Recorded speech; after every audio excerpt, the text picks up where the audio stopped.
Bom dia a todos. Nesse momento em que nós estamos vivendo uma situação de fechamento das igrejas, nós estamos retornando à Escola Bíblica Dominical da Igreja Batista do Brooklyn. Então você que está na sua casa pode nos acompanhar. Eu queria, antes de mais nada, começar a orar. Então, curva sua cabeça, feche os olhos. Senhor Deus, nós te agradecemos pela tua proteção, nós te agradecemos pela tua fidelidade. Nós pedimos, Senhor, nesse momento, que o Senhor fale conosco através da tua palavra, que o Senhor fale conosco diretamente, que o Senhor continue a nos proteger em tempos difíceis, nessa pandemia, que o Senhor nos guarde, o Senhor é o nosso verdadeiro guardião, Senhor.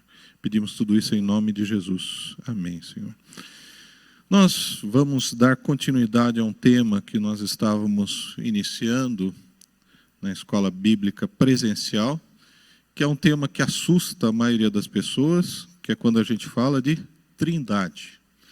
Trindade é uma palavra muitas vezes difícil, e quando você vai procurar entender, a grande maioria simplesmente mais se confunde do que obtém respostas. Porque a maioria dos escritores, a maioria dos preletores, aborda muito do ponto de vista filosófico. Começa a fazer analogias e acaba não dando uma relação de resposta, não acaba sendo incisivo, como a própria Escritura é. Então, a definição que nós temos, que vem desde o início do cristianismo, desde o primeiro, segundo século, é que nós temos três pessoas divinas com uma única essência.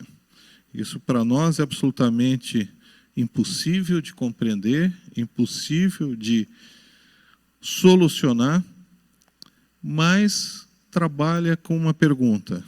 O cristão, ele é monoteísta ou politeísta? Monoteísta, acreditar em um único Deus. Politeísta, acreditar em muitos deuses. A Escritura deixa bem clara que existe uma unidade divina. Deuteronômio 6,4, acompanhe comigo. Ouve Israel, o Senhor nosso Deus é único Senhor, o único Deus, o único. Esse é um versículo extremamente importante, mas ele não é único. Tiago também, capítulo 2, versículo 19, fala: crês tu que Deus é um só? Fazes bem. 1 Coríntios 8,4, Paulo fala: sabemos que o ídolo de si mesmo nada é no mundo, e que não há senão um só Deus. E de novo em Efésios 4,5, há um só Senhor, uma só fé, um só batismo, um só Deus e Pai de todos, continuando, o qual é sobre todos, age por meio de todos e está em todos. Então a Escritura começa a falar, a argumentar, a deixar bem claro que existe um único Deus. Por que que isso é importante? Nenhum grupo cristão, que se preza pelo nome, desde o início do cristianismo, admite que o cristianismo seja politeísta. Admite, como doutrina de fé, como ensino de fé, que existem três pessoas e uma única essência. Isso dá alguma confusão, por quê?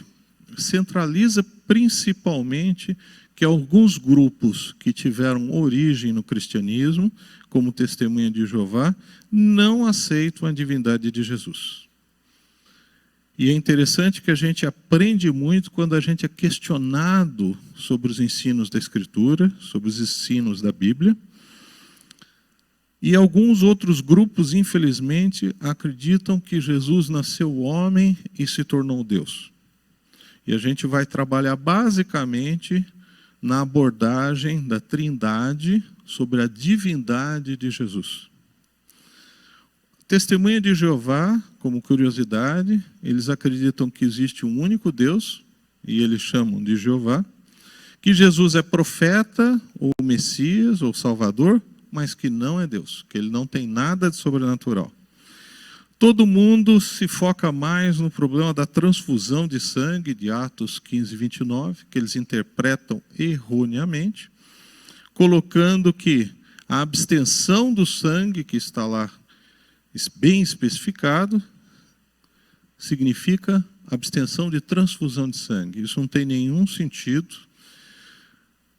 O versículo, ele aborda o que o gentio deveria se abster na convivência com o judeu que seguia ainda a lei como ética, como padrão de comportamento, e se relacionava basicamente a comer, beber ou se banhar em sangue. Só vou ler o versículo para vocês se situarem, que vos abstenhais das coisas sacrificadas aos ídolos e do sangue, e da carne sufocada, e da fornicação das coisas bem fazeis, se vos guardardes, bem vos vá. Como curiosidade, o texto não fala literalmente carne sufocada, fala somente do que é sufocado. E os autores têm muita dúvida o que significaria isso. Essa referência de Atos 15, 29, que Lucas está fazendo, ele transcreve a orientação do Antigo Testamento de como o gentio deveria se portar na comunidade judaica quando ele era aceito, mantendo a sua identidade não judaica. E o sufocado significaria não entregar a sua criança para sacrifícios, para o sacrifício do deus Moloque. Isso parece um pouco estranho, mas na época que foi escrito o livro de Atos, era muito comum um método de controle de natalidade que era matar crianças, ou infanticídio. E eles faziam isso por sufocar. E a gente pode achar estranho, mas eu tive a curiosidade de ver quantos abortos são feitos, não com indicação terapêutica, mas com indicação somente de controle de natalidade. E hoje, no mundo, por ano, a gente beira 75 milhões. Então, a realidade do óbito de Covid, a gente está chegando a 2 milhões de óbitos, mas a gente tem infanticídio de 75 milhões por ano. Além disso, os testemunhos de Jeová têm uma uniformidade mundial, tudo que eles fazem é igual em qualquer lugar, qualquer país do mundo. Eles consideram que tem uma exclusividade da verdade, então eles não aceitam nenhum outro grupo que se chama cristão. Eles são aniquilacionistas, olha que nome bonito, né? Aniquilacionismo significa que não existem penas eternas. Que o homem que é pecador, o homem que não aceita a mensagem de salvação, no final dos tempos, quando Deus vai julgar a humanidade, ele extingue a alma. Isso não é um ensino bíblico. Hebreus 6, 1, 2, acompanhem comigo, fala da essência do cristianismo, que todo cristão deve achar, deve considerar como correto. Ele fala assim: por isso, deixando os rudimentos da doutrina, o ensino de Cristo, prossigamos até a perfeição, ou a ressurreição, não lançando de novo o fundamento do arrependimento de obras mortas e de fé em Deus, e da doutrina dos batismos, e da imposição das mãos, e da ressurreição dos mortos, e do juízo eterno. Então, o juízo eterno é uma das doutrinas básicas do cristianismo. E Testemunho de Jeová não acredita nisso. E outra coisa que eles dão muita confusão é que eles não aceitam o governo civil. Mas o nosso foco principal é sobre a Trindade, a pessoa de Jesus como Deus. A Trindade, ela vai contra o que se pode imaginar de uma visão politeísta, ou seja, nós não acreditamos em 3 deuses, mas em 3 pessoas que têm uma unidade pela mesma essência. Como eu falei para vocês, algumas pessoas têm, infelizmente, um desvio de ensino, isso dá complicação, porque acreditam que Jesus se torna Deus somente a partir do seu batismo por João Batista no Jordão. Não é uma verdade.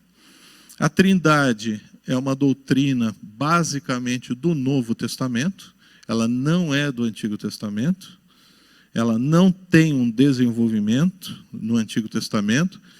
Quando se usa a palavra Elohim, quando se fala façamos, e isso no hebraico não é justificativa para a Trindade, isso só é o plural majestático, então isso não pode ser utilizado, alguns autores utilizam. As três pessoas da Trindade, Deus Pai, Deus Filho, Deus Espírito Santo, são pessoas distintas, com ministérios distintos, com hierarquia, mas que mantêm uma única essência. Os ministérios distintos e a hierarquia são definidos no Novo Testamento. Deus Pai, Deus Filho, Deus Espírito Santo. E vamos só ver alguns versículos. Mateus 24, 36. Jesus fala, mas daquele dia e hora ninguém sabe, nem os anjos do céu, mas unicamente meu Pai. O que ele está falando isso? O final dos tempos, o dia do juízo. Então, quando vem algum profeta e faz conta, agora vai vir o final dos tempos, agora Jesus volta a segunda vez. Não é verdade, porque Jesus inclusive testemunhou que somente o Pai sabia disso.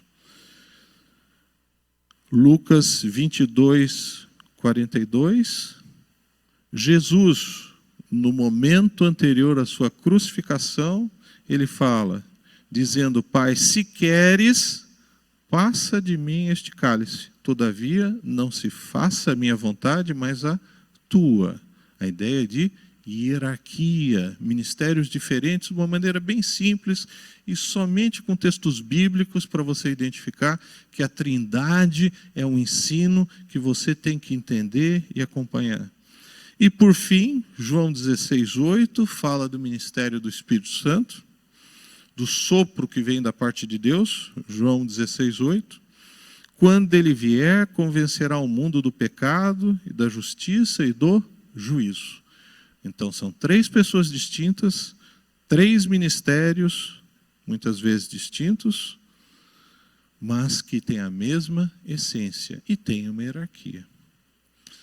Como eu falei para vocês, a Trindade é uma doutrina essencialmente do Novo Testamento. Ela não é desenvolvida, fundamentada no Antigo Testamento, e ela é muito especificada objetivamente logo no início do Evangelho de Lucas. Abra comigo. É a citação que já começa dizendo que existe a Trindade.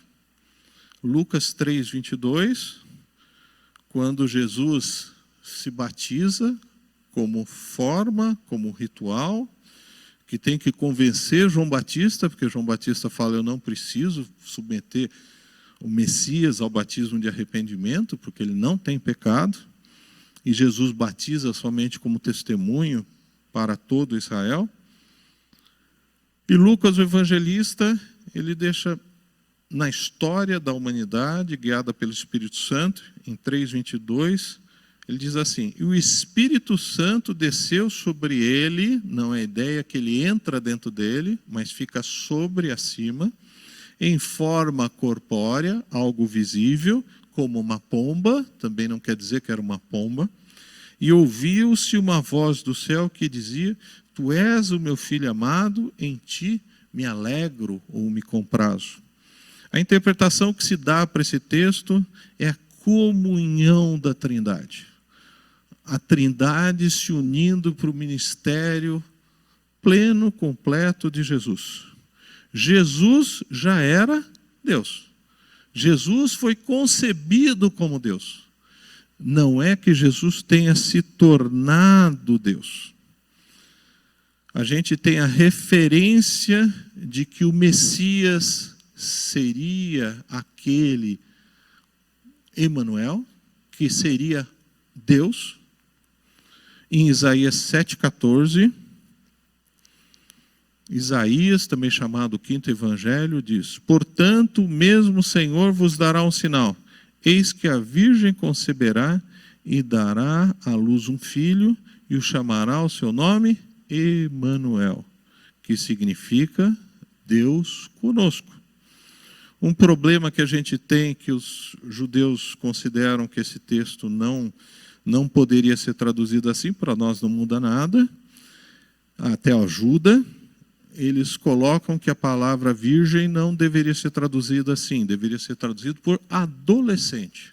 Para nós não tem problema nenhum, porque na anunciação de Lucas 27, ela se identifica como virgem. Esse texto que fala que o Messias seria um Deus conosco, ou o Deus conosco, é melhor até a palavra, de 7,14, Mateus repete no capítulo 1, 23, ele fala, eis que a virgem, coloque como adolescente, e dará à luz um filho, e chamá-lo-ão pelo nome de Emanuel. O próprio Mateus faz observação que traduzido é Deus conosco. Então deixa bem claro uma visão profética do Antigo Testamento que o Messias seria o Deus encarnado, seria o Deus presente, seria o Deus conosco, que é o Emanuel. Contra que Jesus se torna Deus quando ele é batizado no Rio Jordão por João Batista, a gente tem o próprio testemunho de Mateus, capítulo 1, versículo 18. Diz assim, ora, o nascimento de Jesus Cristo foi assim, que estando Maria, sua mãe, desposada com José, antes de se ajuntarem, significa antes de terem relações sexuais, o texto é bem claro, achou-se ter concebida do Espírito Santo. Então, o próprio nascimento de Jesus, ele é sobrenatural. A própria existência de Jesus é sobrenatural. Já foi motivo de debate sobre se Jesus era divino ou se era humano. E se estipulou, se chegou à conclusão que Jesus era 100% divino e 100% humano. Não era 50%. Ele tinha todos os atributos humanos, tinha todos os atributos divinos. Ou seja, ele tinha fome, tinha emoções, tinha sede, tinha sono, tinha cansaço e tinha todas as características, todos os poderes sobrenaturais de Deus. Então, por isso que a gente fala que Jesus era 100% humano, 100% divino. A anunciação, que é assim chamada para Maria, por uma adolescente, se admite que ela deveria ter entre 14 e 16 anos, que era a época que eles se casavam. Em Lucas 1, 27 a 35, acompanhe comigo, que é bem interessante. E ela deixa bem clara também a concepção sobrenatural. A virgem desposada com um homem, cujo nome era José, da casa de Davi, e o nome da virgem era Maria. Por isso que você traduziu Isaías 7,14 como adolescente, não tem problema nenhum, porque o texto já fala 2 vezes que ela era virgem e não tinha possibilidade de ter tido outro relacionamento. E entrando o anjo, aonde ela estava, disse, salve agraciada, o Senhor é contigo, bendita és tu entre as mulheres. E vendo, ela turbou-se muito com aquelas palavras e considerava que saudação seria esta. Imagina uma adolescente recebendo a visão de um anjo e falando um negócio desse. Ela ia achar muito estranho, como ela achou. Disse-lhe então o anjo, Maria, não temas, porque achaste graça diante de Deus. E eis que em teu ventre conceberás e darás à luz um filho. E por-lhe-ás o nome de Jesus, de Salvador, de Messias. Este será grande. A ideia de grande é poderoso. E será chamado Filho do Altíssimo. E o Senhor lhe dará o trono de Davi, seu pai. Eu estou lendo Lucas 1, 27 a 35. E reinará eternamente na casa de Jacó, e o seu reino não terá fim. E disse Maria ao anjo: como se fará isto, visto que não conheço homem algum? E respondendo o anjo, disse-lhe: descerá sobre ti o Espírito Santo, e a virtude ou o poder do Altíssimo te cobrirá com sua sombra. Por isso também o santo que de ti há de nascer será chamado Filho de Deus. Então a concepção de Deus, de Jesus Cristo, ela é sobrenatural. Então Jesus é Deus a partir da concepção. Quando a gente aborda a Trindade, eu estou mais fazendo uma ponte com a divindade de Jesus do que propriamente com a Trindade. E Jesus, como eu falei inicialmente, ele é Deus desde a sua concepção. A gente viu que a concepção é milagrosa, mas a gente tem outros textos no Novo Testamento também que falam a mesma coisa. Evangelho de João, capítulo 1, versículo 1 a 5, é uma das passagens assim que a gente considera mais bonita, mas ela tem uma relevância, um significado que excede muitas vezes o entendimento inicial, e ela começa falando: no princípio era o Verbo. O Verbo estava com Deus e o Verbo era Deus. Ele está fazendo uma referência ao livro de Gênesis, quando começa o ato criador de Deus. Quando começa o Deus Criador, o Deus Pai a agir. No princípio ele criou Deus. Gênesis 1:1. No princípio era o Verbo.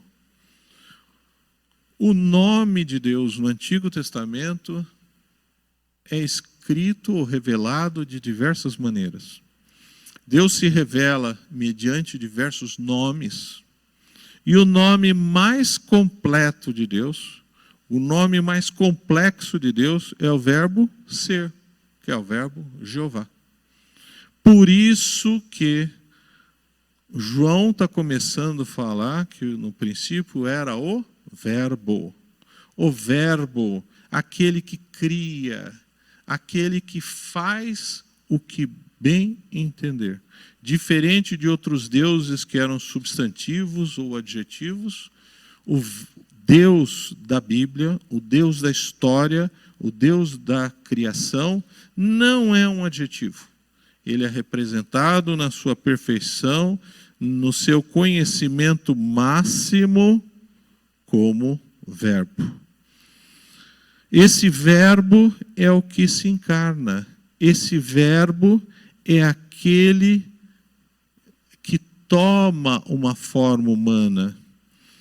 E todo o ensino, toda a teologia do nome de Deus começa em Êxodo 3,14, quando, melhor, no 3,13, Êxodo 3,13, quando Moisés pede o nome pessoal de Deus. E Moisés pede isso de maneira bem clara. Qual é o seu nome? Que lhes direi? E Deus diz assim: assim dirás aos filhos de Israel: eu sou, me enviou a vós. É o verbo eu sou. Isso tem uma importância fundamental, porque Jesus vai se identificar depois como eu sou. Mas eu queria voltar um pouco antes e trabalhar com a ideia de que Jesus é Deus desde a sua concepção. E ele faz parte da Trindade, a segunda pessoa da Trindade. Lucas, capítulo 1, versículo 41, logo depois de Jesus ser concebido, não é nascer, mas é concebido pelo Espírito Santo, ele visita, ou melhor, Maria visita a sua prima Isabel. Leiam comigo. E aconteceu que ao ouvir Isabel a saudação de Maria, uma saudação comum, tudo bem, como é que você está? A criancinha, o filho de Isabel, estava com 6 meses, ela era estéril, se torna grávida pela graça de Deus. A criancinha saltou no seu ventre e Isabel foi cheia do Espírito Santo, como manifestação direta da santidade, da divindade que já estava no seio de Maria. Então Jesus não se torna Deus. Jesus é Deus desde o momento da sua concepção. E Jesus tinha um grande problema com os fariseus. Não era o ensino, que ele era reconhecido. Não era o comportamento que ele tinha, porque ele tinha um comportamento absolutamente impecável. Mas o que os fariseus queriam de todo jeito matá-lo, era porque ele se identificava como Deus. Até hoje o judeu identifica Jesus como um profeta, um grande profeta, mas que excedeu-se e chamou para si, se intitulou de Deus. O problema é que Jesus se identifica mesmo. João fala muito da divindade de Jesus, e ele fala, sempre você tem os números bem específicos, e a gente tem 7 vezes citado isso, ou 7 adjetivos, dando a perfeição e a plenitude de Jesus Cristo, e ele fala, eu sou o pão da vida. A gente lê isso simplesmente como um verbo. Para o judeu, que estava entendendo isso na sua língua, da época que era o aramaico, que é o primo do hebraico, em João 6,35, seria Javé, pão da vida. Para nós tem um significado muito grande e duplo. Tanto ele se identifica como Deus, como ele se identifica como aquele que nos alimenta para a vida. E ele vai para outros 7 adjetivos. João 8,12, ele fala, eu sou a luz do mundo. Javé, luz do mundo. No João 10,7, eu sou a porta das ovelhas. João 10,11, eu sou o bom pastor. João 11,25, eu sou a ressurreição e a vida. João 14,6, eu sou o caminho, a verdade e a vida. João 15:1 e 5, eu sou a videira verdadeira. Então a gente tem que Jesus, ele mesmo se identifica como sendo Deus. Eu sou a luz do mundo, eu sou a porta das ovelhas, eu sou o bom pastor, eu sou a ressurreição e a vida, eu sou o caminho, a verdade, a vida, eu sou a videira verdadeira. E mais do que isso, Jesus clama características que somente Deus tem. Sempre no Evangelho de João, 8,58, respondeu Jesus, eu afirmo que antes de Abraão nascer, eu sou. Ele se identifica que ele existia antes de Abraão. Para o judeu, o máximo dos profetas, o iniciador de tudo, Abraão.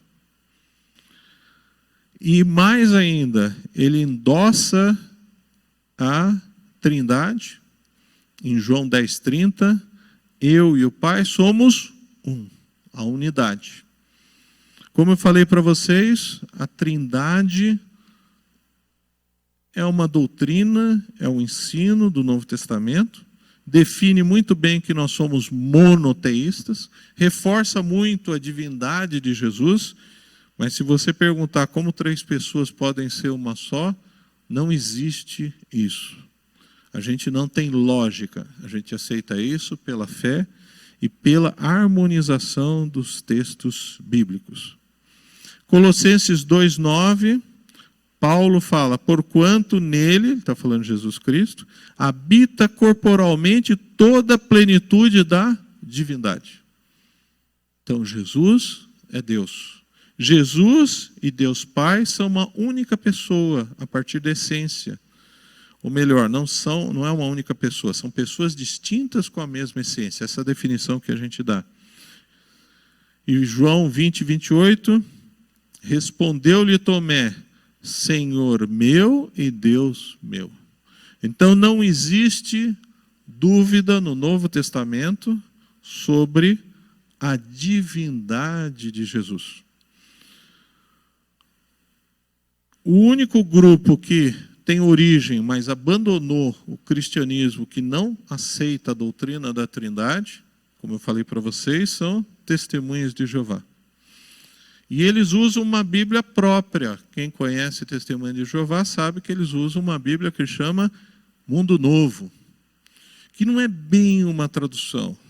Quem analisou essa tradução deles sabe, ou concluiu, que eles pegaram na época, em inglês, porque o fundador chamava-se Russell, ele pegou diversas Bíblias em inglês e montou uma coxa de retalhos para tentar ajustar aos ensinos dele. Mas mesmo assim, você encontra todas essas passagens falando sobre a divindade de Jesus.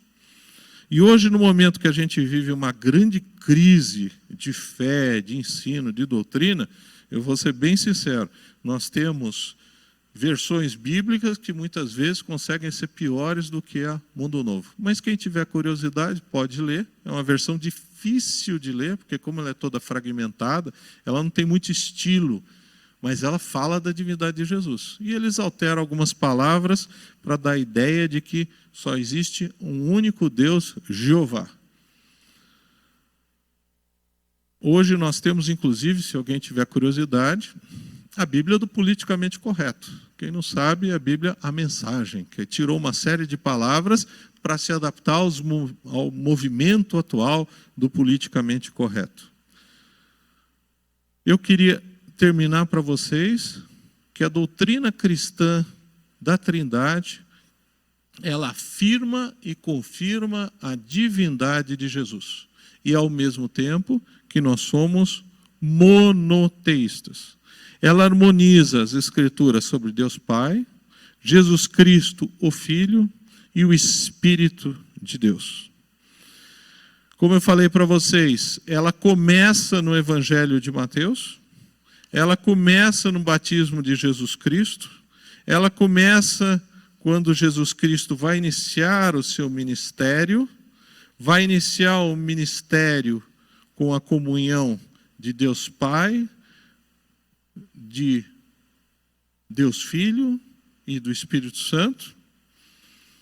E ela continua como ministério da igreja, reforçando a Trindade, abordando a Trindade, colocando a Trindade como uma das essências do ensino do Novo Testamento. Então, somente para terminar, Mateus 28, 18 a 20, que é um texto que todo mundo conhece, e chegando-se Jesus, falou-lhes dizendo, isso é uma retórica, quem fez essa tradução acabou traduzindo dois verbos iguais, mas a ideia no texto original seria de fazer uma retórica, de repetir, de ênfase. É-me dado todo o poder no céu e na terra. Portanto, ao invés de ide, leem indo, porque o ministério do cristão é 24 horas por dia, fazei discípulos de todas as nações. Hoje em dia a gente falaria de todos os times de futebol, né? Atualizando mais, contextualizando, apesar que nós estamos sem futebol também, né? Batizando-os em nome do Pai e do Filho e do Espírito Santo. Aqui a gente tem o que é chamado a fórmula trinitariana. Ela se repete. 3 pessoas, uma única essência. Um único Deus. Não são 3 deuses. Ensinando a guardar todas as coisas que eu vos tenho mandado, e eis que eu estou convosco todos os dias até a consumação dos séculos. Amém. Então eu quis passar para vocês o que é a doutrina da Trindade do ponto de vista bíblico, do ponto de vista textual, abandonando um pouco a filosofia e trabalhando muito com o conceito de que Jesus Cristo é Deus.